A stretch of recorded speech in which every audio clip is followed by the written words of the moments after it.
HOP 2024 ఎలక్షన్లో భాగంగా ఈరోజు అషరాపేట అసెంబ్లీ సెగ్మెంట్ డిస్ట్రిబ్యూషన్ సెంటర్ని విజిట్ చేయడం జరిగింది. ఇక్కడ రేపు జరగబోయే మే 13th రోజు జరగబోయే పోల్లో భాగంగా ఈరోజు డిస్ట్రిబ్యూషన్ సెంటర్ ఇక్కడ అగ్రికల్చర్ కాలేజ్లో పెట్టుకోవడం జరిగింది. అదేవిధంగా ఈరోజు అరేంజ్మెంట్స్ చూడడానికి ఇక్కడ విజిట్ చేశాము. All the arrangements have been done.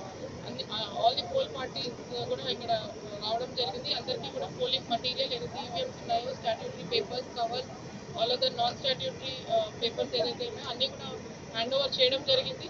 With in some time ఇక్కడ లంచ్ చేసుకొని they will dispatch to the respective polling stations. And all the route officers, sector officers and police escorts కూడా అంతా కూడా రెడీగా ఉన్నారు. So they will dispatch now and they'll be reaching the polling stations. రేపు జరగబోయే polling stations అంతా కూడా అన్ని అరేంజ్మెంట్స్ అనేది ఈరోజు చేస్తున్నాము. విత్ రిగార్డ్ టు ఏఎంఎఫ్ కానీ shade facilities, drinking water and ramps అన్నీ కూడా ఆల్రెడీ పెట్టడం జరిగింది.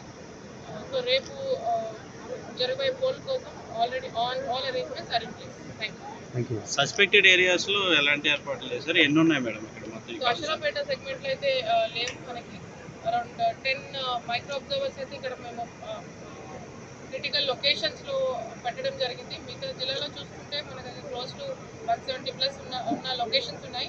దీంట్లో ప్రతి దగ్గర కూడా అవుట్ సైడ్ నుంచి లైవ్ వెబ్ కాస్టింగ్ పెట్టాము. ప్లస్ మైక్రో అబ్జర్వర్స్ని కూడా డిప్యూట్ చేయడం జరిగింది. సో స్పెషల్గా పోలీస్ ఫోర్స్ కూడా డిప్లాయ్మెంట్ for these critical sensitive polling స్టేషన్స్కి వాళ్ళు డిప్లాయ్మెంట్ చేయడం జరిగింది. ప్రతి రకంగా మేము ప్రిపేర్గా ఉన్నాం. Thank you.